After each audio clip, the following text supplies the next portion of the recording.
I like the one where the teacher said, Tommy, you got a fairy godmother? He said, no, but we got an uncle we keep a close eye on.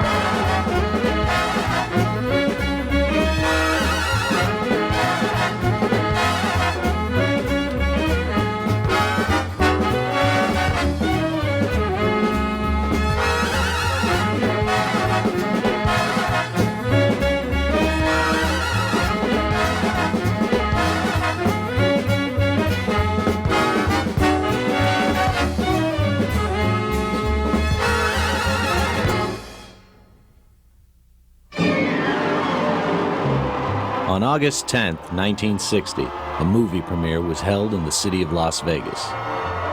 The story centered on a group of former GIs who hatch a plan to rob the 5 major casinos of the Vegas Strip on New Year's Eve. It starred an aging group of friends whose main reason for doing the film was so they could hang out with one another in the city that had become their favorite playground. Getting the script to the big screen would prove to be no small task, since that group of friends was also performing 2 shows nightly in the Sands Copa Room during the duration of filming. Nobody slept. There was no sleeping. I saw every possible show at night. We worked 8 hours a day. Everybody knew their lines without sleep. I don't know how we did it. And due to the fact that these men were, at the time, the undisputed kings of the entertainment world, and no vice, big or small, could be denied them or their friends, among whom they could count the next president of the United States. The men were Joey Bishop, Peter Lawford, Sammy Davis Jr., Dean Martin, and their nominal leader, Frank Sinatra. The time has come to be known simply as The Summit. The film was Ocean's 11.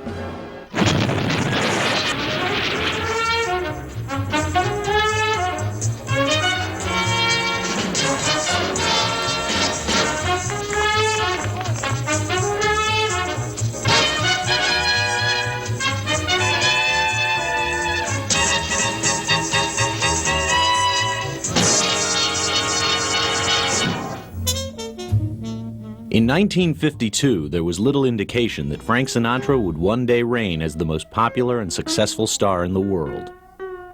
In fact, there was some doubt as to whether or not he would ever find a job again in the entertainment business. It was the darkest period of his life and career. We did a big show for television, Anything Goes. And Frank was sort of doing a little comeback, and I was very hot at the time. So we did a lot of publicity together to sort of get Frank back in the picture, you know. The man who had once caused traffic to stop in downtown Manhattan could now walk down the street unrecognized. He didn't even have an agent. That was all about to change, however.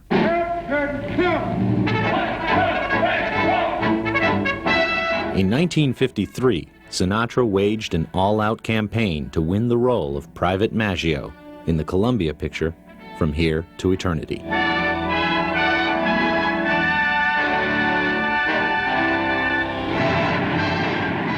Frank won the part and an Oscar for his sensitive portrayal of the doomed private from James Jones's best-selling novel.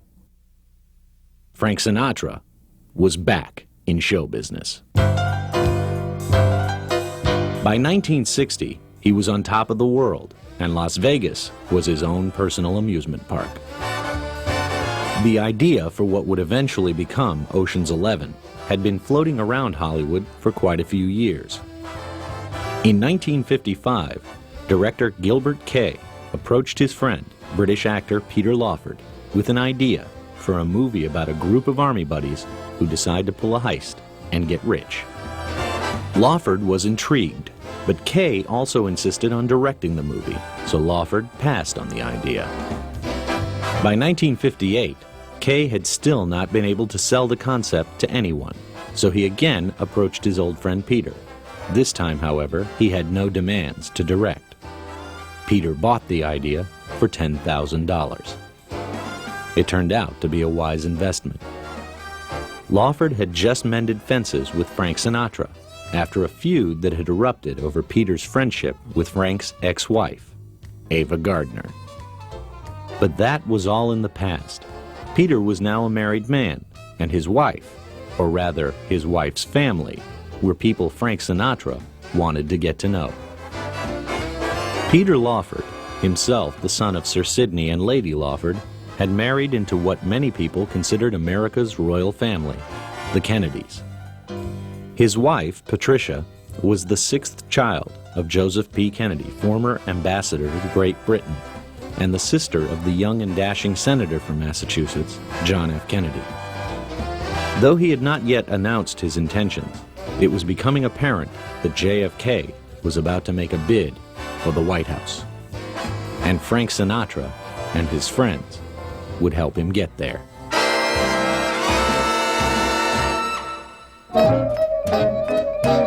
By 1960, Frank had taken the idea for Ocean's 11 off of Peter's hands for $20,000, a part in the film at $300 a week, and 1/6 of the gross profit.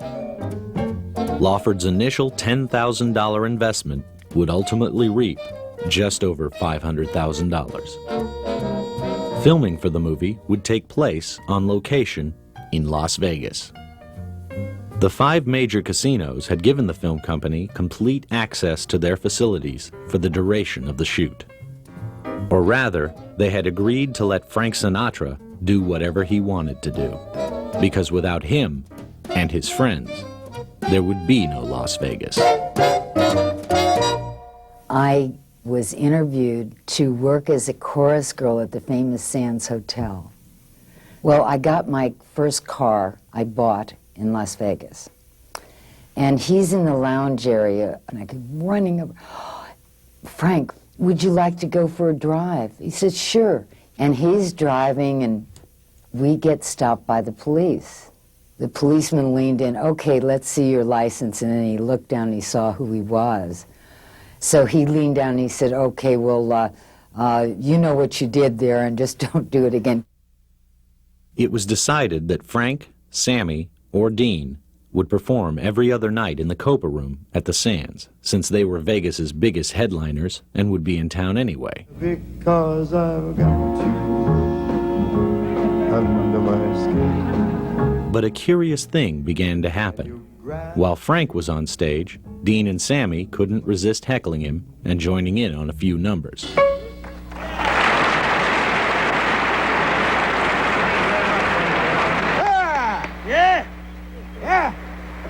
Sing it again, I didn't hear it.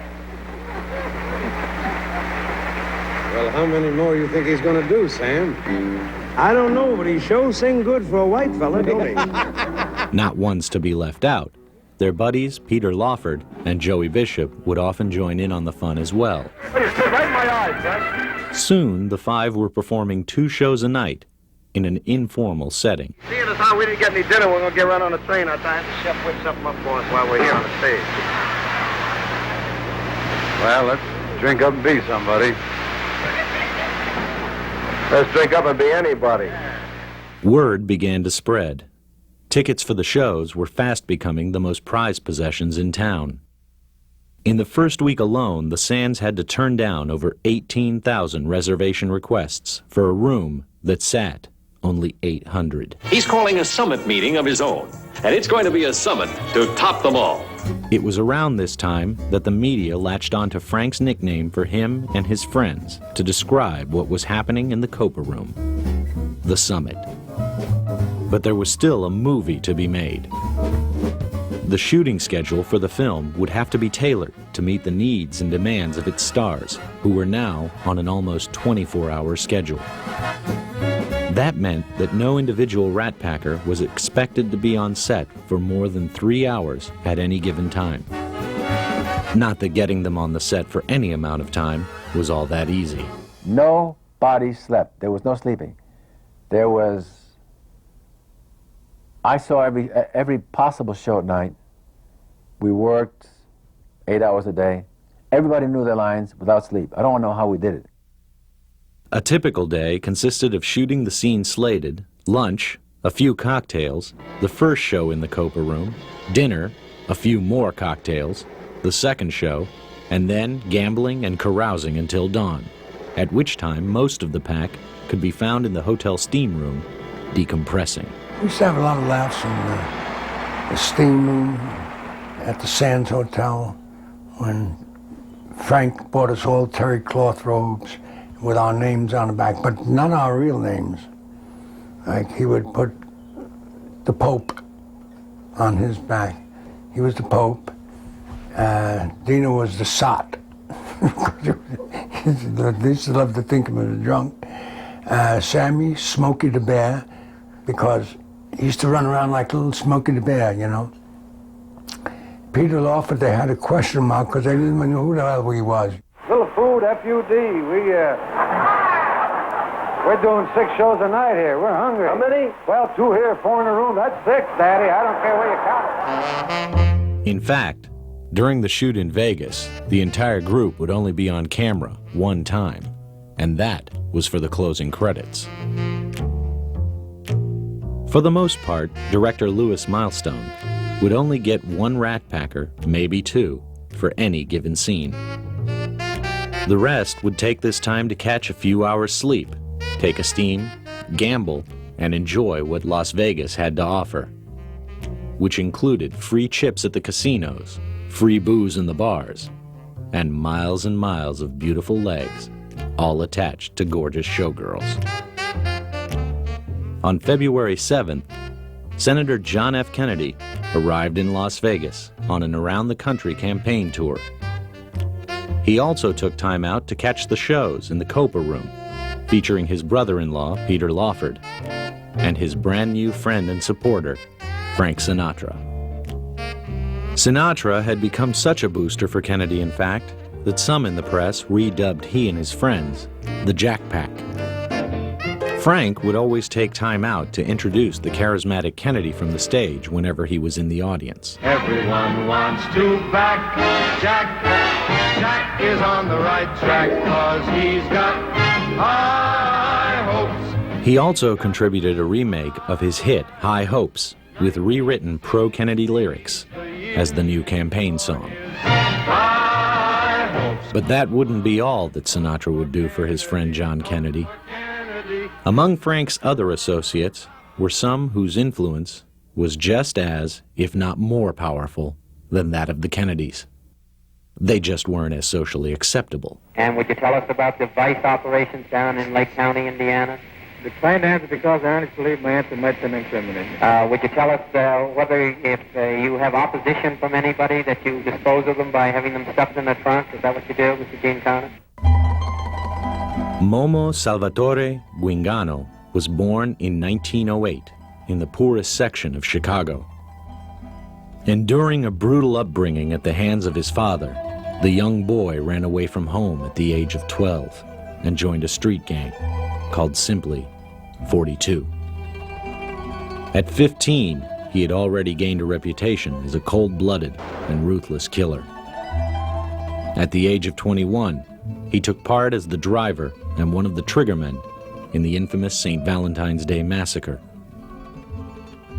By 1960, he had cemented his control over not only the Chicago mob, but on organized crime throughout the United States and Cuba. He had also Americanized his name. Momo Guingano had become Sam Giancana. Although Kennedy had grown in popularity throughout the country, his Catholic roots were still a severe hindrance in rural Protestant areas. The question is whether I think that if I were elected president, I would be divided between 2 loyalties, my church and my state. Let me just say that I would not. I believe I'm stating the viewpoint that Catholics in this country hold towards the happy relationship which exists between church and state. Someone would have to ensure that those areas voted correctly. That person would be Frank Sinatra's friend, Sam Giancana.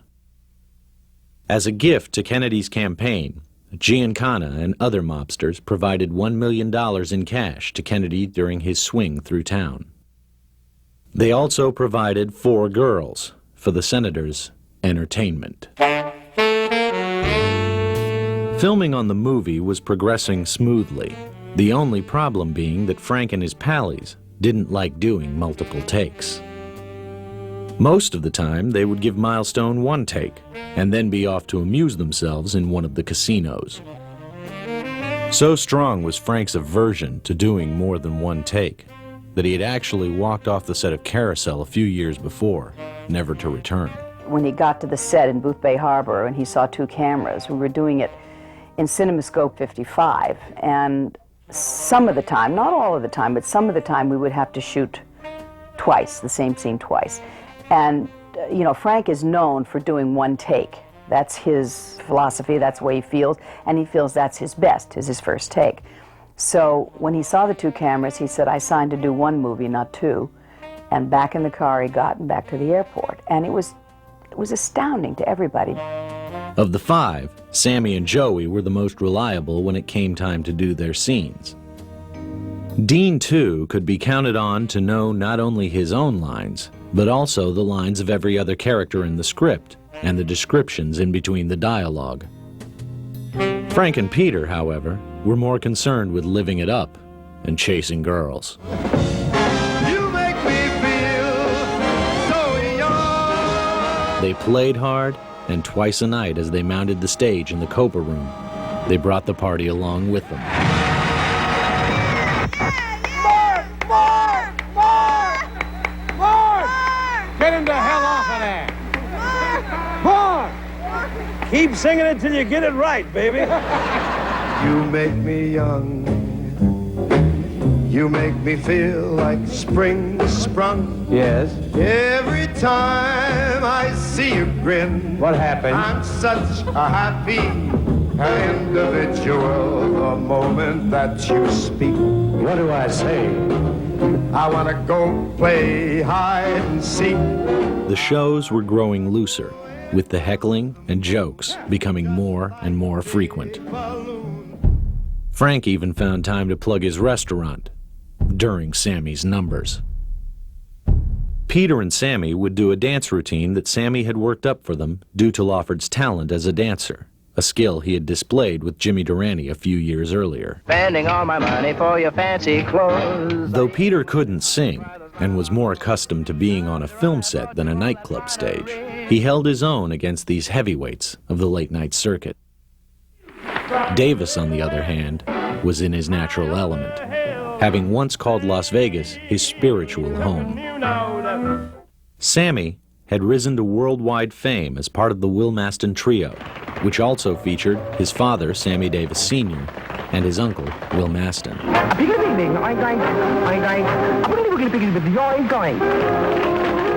The three men had been performing together on stage, screen, and television since Davis was 3 years old. I am happy to announce that Rufus Jones has been elected the president. Where's that new president? You're here. Oh, come here, Fred. You got to say something to your constituency. I'd be glad me and Dan I'd be glad me and Dan got you. I'd be glad don't go high, but I bring your body by. I'd be glad when you Dan. Prior to 1960, Sammy had been subjected to racism of the worst kind in Hollywood and Las Vegas. Though he was one of the biggest draws on the Strip, Davis was not allowed to stay at or gamble in any of the casinos in which he performed, being forced to stay on the black side of town in lodgings that were little more than overpriced shacks. The sole exception was the Sands, run by Frank's old friend, Jack and Tratter. Though even at this oasis, the pool had to be drained and refilled on one occasion when a group of Texas high rollers witnessed Davis taking part in the Sands' literally floating crap game. Sammy's profile at this time was further heightened by the fact that he was involved in a romantic affair with Swedish film star Mai Britt, who happened to be incredibly beautiful and incredibly white. She came to visit him during filming and had to be registered as a guest of Frank Sinatra in order to avoid conflict. A multi-talented performer, Sammy could do almost anything, from his wild dance routines to his host of celebrity impressions. The first gentleman, Mr. Nat King Cole. Because of you, there's a song in my heart. Tony Bennett. Because of you, the sun will shine, the moon and stars will say you're mine. Mr. Jimmy Cagney. Because of you, there's a song in my heart. Smile, smile. Get excited, boy. Get after all. I'm only out here trying to sing around.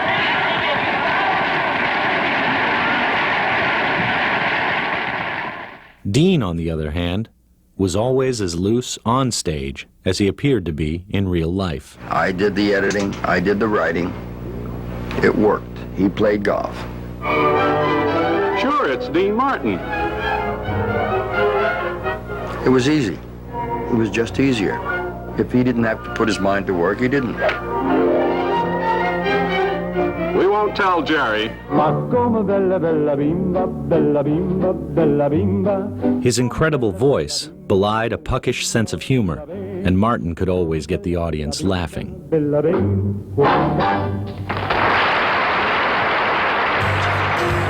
Dean Martin was always the odd one, in his family, in his school, and eventually in the Rat Pack. He had come up in the business primarily as a singer, a crooner in the soft style of his main influence, Bing Crosby.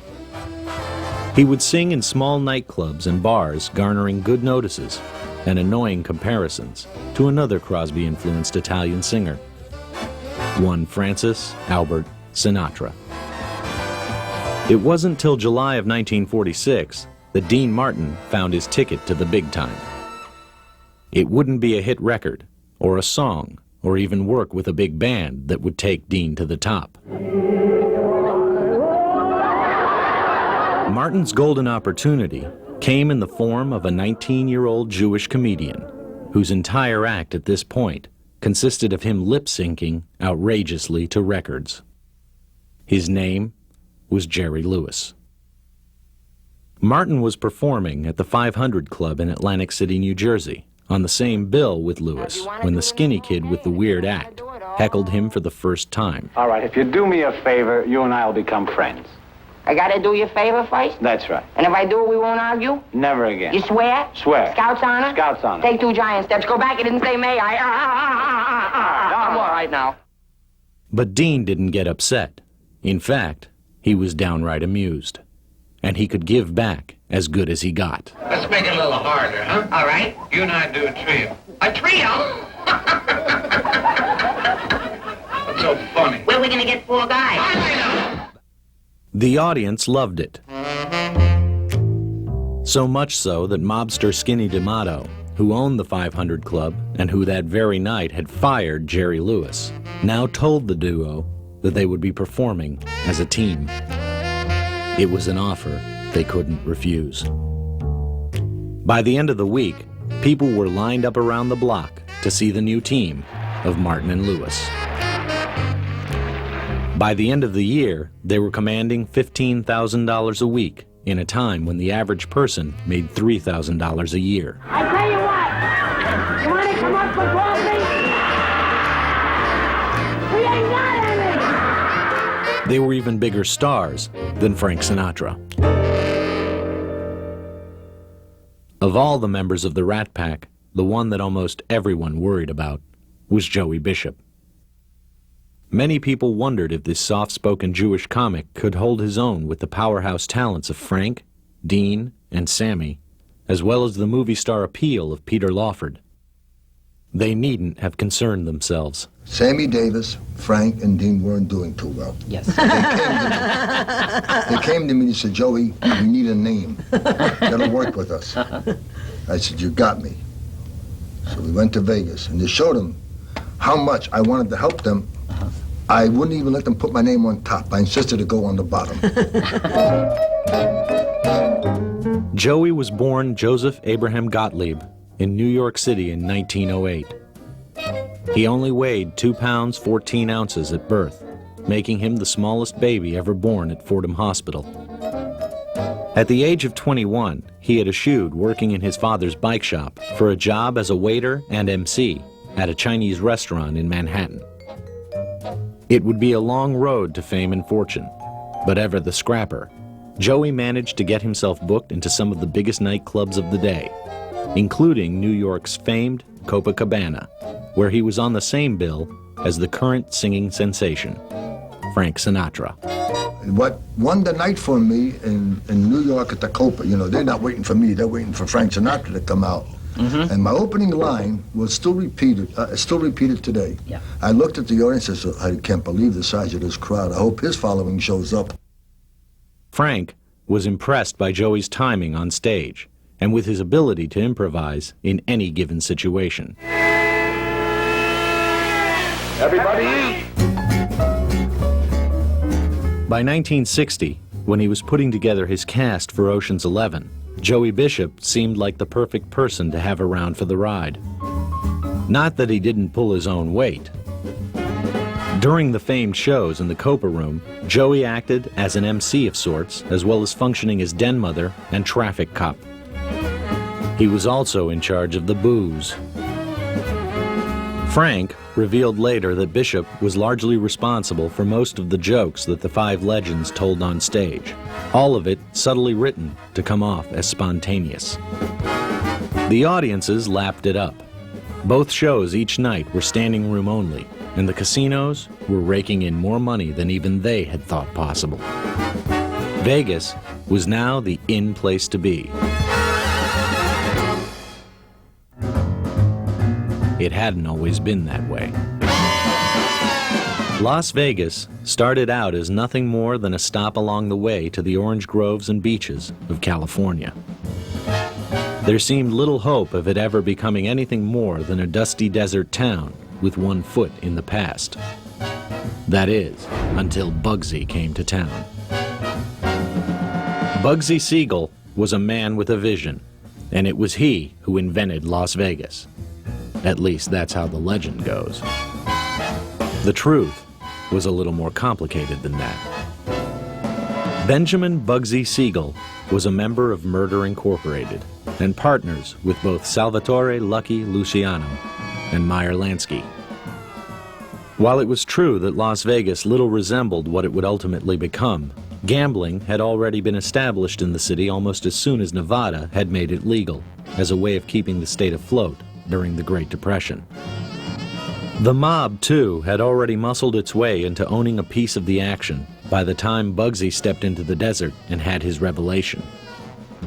What made Siegel stand out in the history of Las Vegas was that he was the first person to see the magnitude of the potential for profit in the city.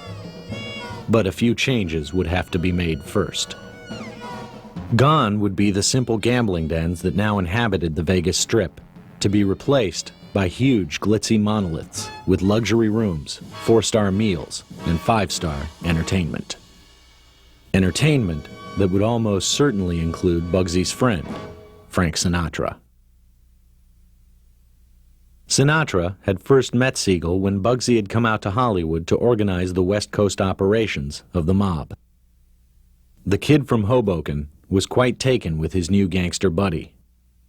Frank, according to friends, would brag about Bugsy's mob connections and how dangerous he was. The hotel that Bugsy had in mind would ultimately become the Flamingo, but getting it up and running proved to be a nightmare, and Bugsy's undoing. Though he had plenty of experience in murder and extortion, Siegel was lost when it came to constructing a multi-million-dollar resort. Cost overruns plagued the project from day one, as Bugsy demanded outrageous conditions, including one that every toilet have its own individual sewer line. His East Coast partners were growing uneasy. When the casino finally opened in December of 1946, the result was an absolute disaster. Because the hotel had not yet been completed, the winners at the tables simply took their money home with them. Cash was hemorrhaging out of mob coffers at an alarming rate. Something would have to be done. On June 20th, 1947, Benjamin Bugsy Siegel was shot 6 times with a high-caliber rifle while reading his evening paper. He never knew what hit him. At almost the same instant, 2 large men representing the East Coast interests in Vegas stepped into the Flamingo and announced that Bugsy was no longer in charge. The mob streamlined what had been, up to this point, a very haphazard operation. They cut down on their construction costs, made the hotels luxury palaces, lit up the whole thing, and swung the doors wide open. Now all they needed was a bit of entertainment. Hollywood stars didn't just play Vegas, they practically lived in it. They have everything in Las Vegas. They gambled, drank, caroused, played, got married, and even divorced in the so-called City of Sin. They even brought the entire family with them to soak up the sun and atmosphere. Perfect digs for Frank and his pals.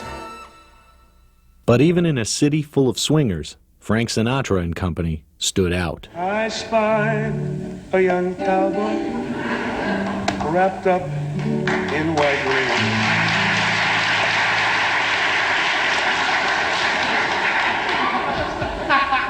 Shucks, I wouldn't put it on unless I was good at it. They had swagger and attitude and could, with one fell swoop of their magic hands, grant a person insider status or take it away on a whim. We had a mutual respect, and I really had a love for this man.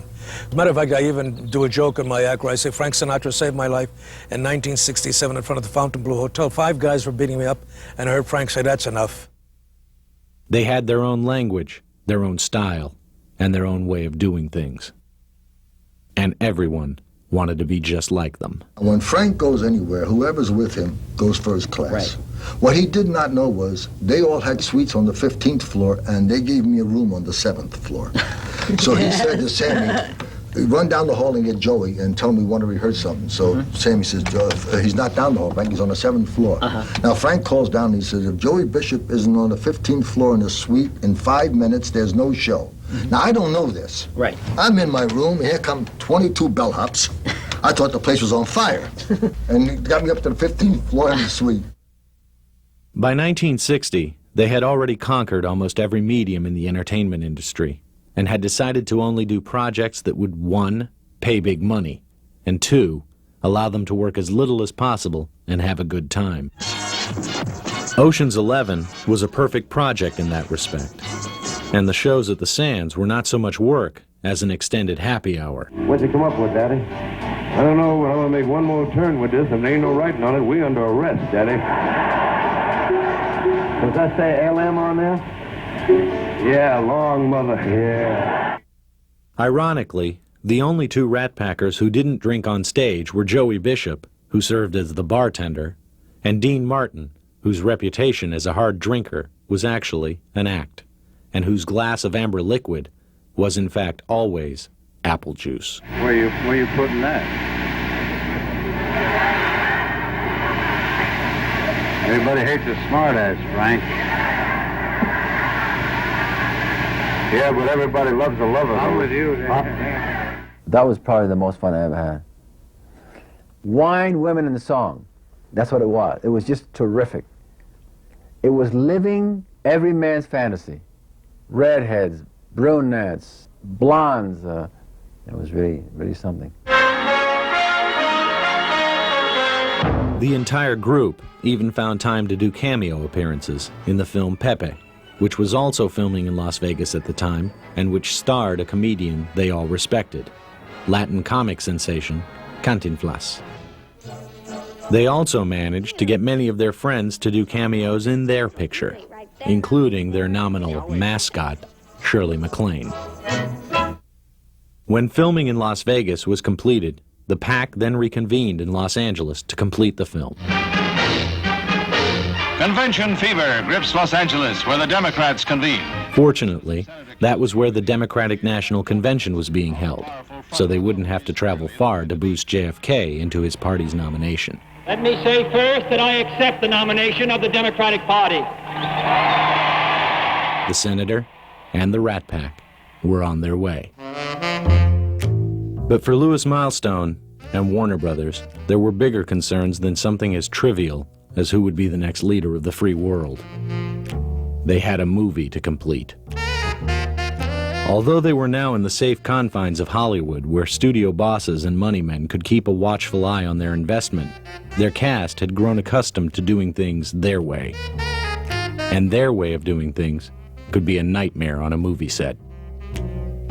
At one point, when a scene was taking too long to shoot, in Frank's opinion, he merely ripped out a handful of pages from the script, tossing them to the ground and saying, "There, now we have less to do." That's the way I run my life and my business, and generally in my own life, I try to make a decision as quickly as possible with as much integrity and as much honesty as I can put together in my being. During one scene, which had already been done 4 times, an unheard of number of takes for Sinatra, the sound man kept complaining about an unusual number of low-flying planes that he was picking up in his earphones. Frank grew impatient and started ranting, saying everyone knows they're goddamn airplanes, so who cares? There are just some airplanes in the scene. Dean responded by saying, "Airplanes? In a bathroom, Frank?" They waited and redid the scene. One take. He didn't believe in a second take because, first of all, he didn't want to. Secondly, I never knew a man that had such a retentive memory as Frank Sinatra.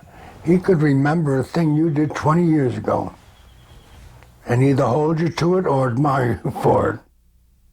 The star's petulance was not the only problem facing the production. Now that they had no casinos to amuse them or women to distract them, the men of the Rat Pack soon sank into childish antics, bringing water guns and seltzer bottles onto the set and squirting each other at inappropriate times, or blowing things up with the numerous cherry bombs they now kept in their pockets for just that purpose. We gave each other the pie. But the first one that Sammy got, I never saw a guy do a take like this. He got it from the wrong side with the bad glimmer. It came like this. And he stood like this. He didn't know what happened to him. And he had white pie, this side. This was all dark. It's all black and long. No, he thought he was going to get it face on. And he kept looking with the good glimmer, see? But he didn't know it was coming like this. Things deteriorated to the point where Milestone, frustrated by his inability to control his actors, finally agreed to allow the cast to use cue cards rather than learn their lines, in the hopes that this would help keep the movie on schedule.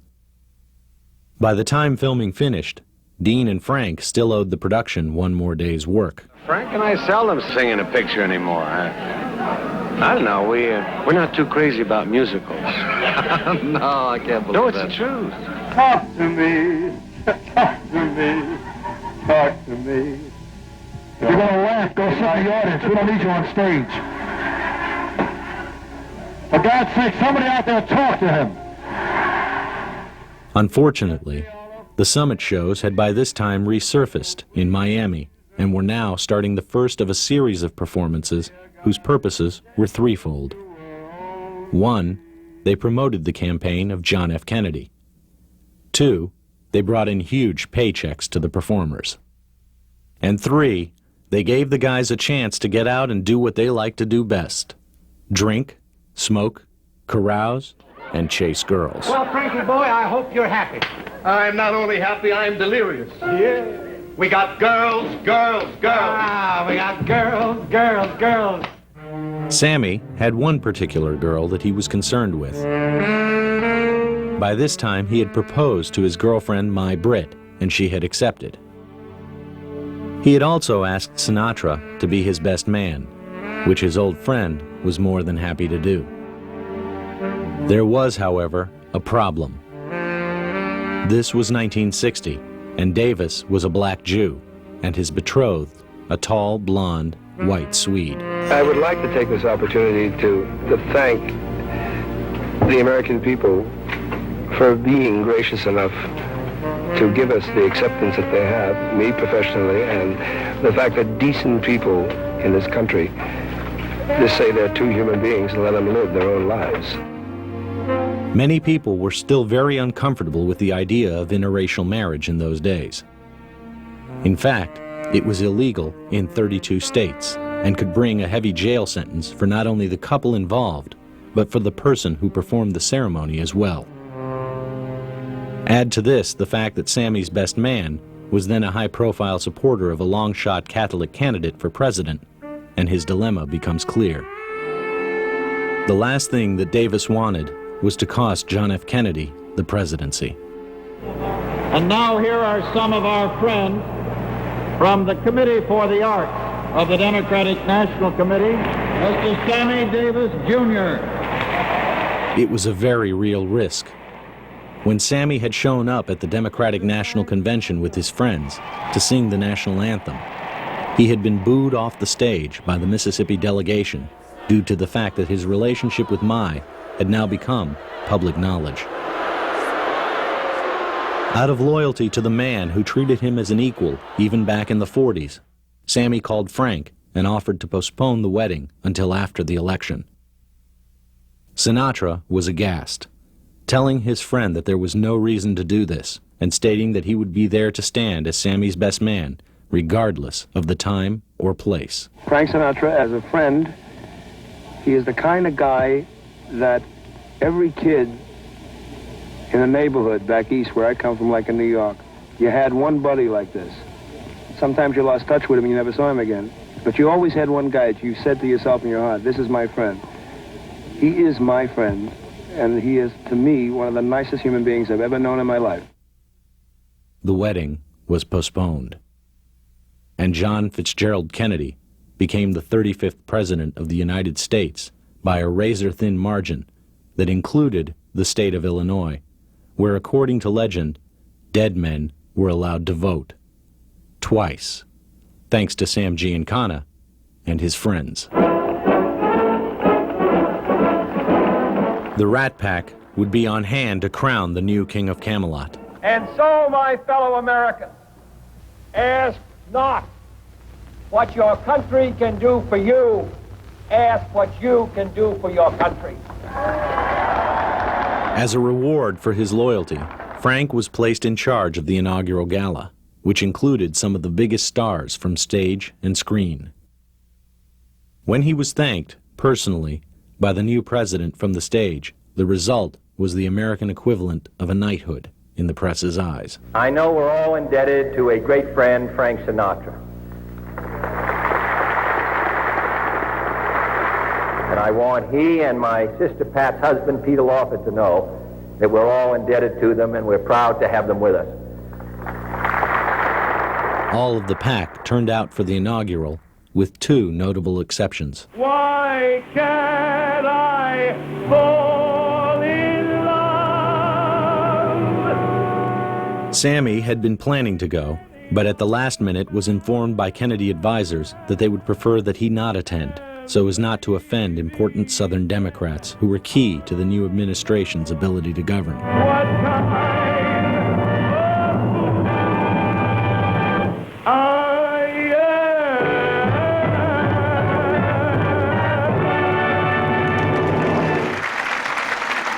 Dean, however, had never been much of a booster to begin with, and had even committed the heresy of telling Frank that the Kennedys, especially their father, were, in his opinion, nothing more than cheap Irish hucksters out for power. Though he had been invited, he politely refused to attend, saying that he was too busy. He did, however, manage to turn up at a benefit for Martin Luther King that week, with an old friend, Sammy Davis, Jr. Ocean's 11 went on to become one of the highest-grossing films of the year, and spawned a number of other movies featuring Frank Sinatra and company. Based mainly on the same formula, the films were once again little more than excuses for the guys to get together and have a good time, though all of the movies performed well financially. In the meantime, the relations between Frank and the Kennedys had soured. The president had been planning to visit Sinatra at his Palm Springs estate, a visit that prompted Frank to outfit his compound with housing for the Secret Service and a helipad for the presidential chopper. But Bobby Kennedy, now the Attorney General of the United States, concerned about Frank's connections to the Mafia, insisted that his brother stay with someone else during his stay in California. Peter Lawford was chosen to give Sinatra the bad news that the president had decided to stay with crooner Bing Crosby instead. Upon hearing this, Frank demolished the helipad that he had had built with a sledgehammer and banished Peter from his presence. Except for one brief phone call during the early hours after Frank Jr. was kidnapped in 1963, Sinatra never spoke to Lawford for the remainder of Peter's life.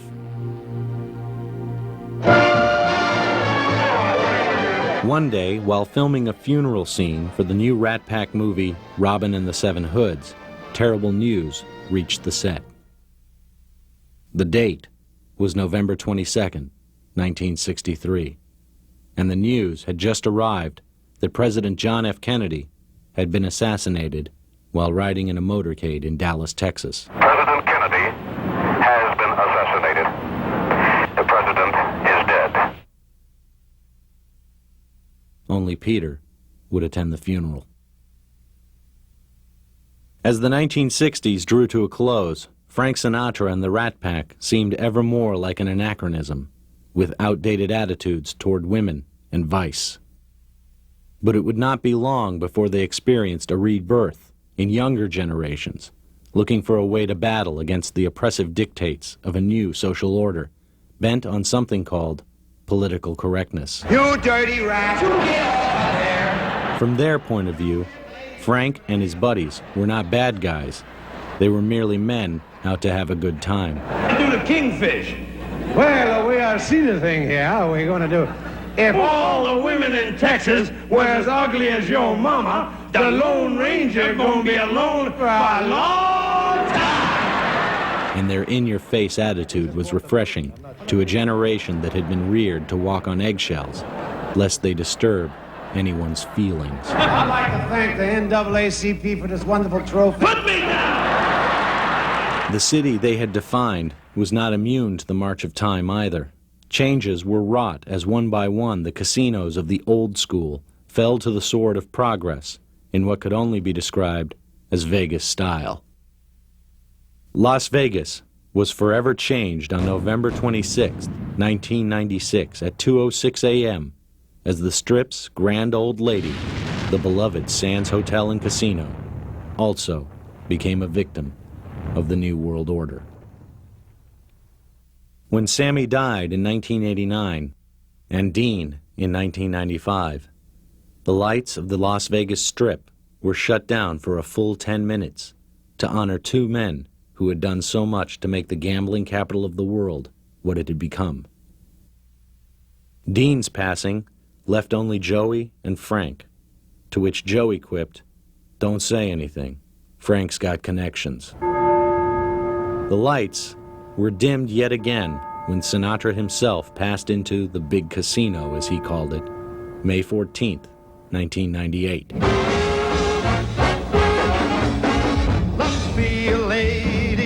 The world will never forget the chairman of the board or his compatriots. They were the kings of cool. In 1960, you could have seen them for the price of a $5.95 ticket, and dinner was included with the show.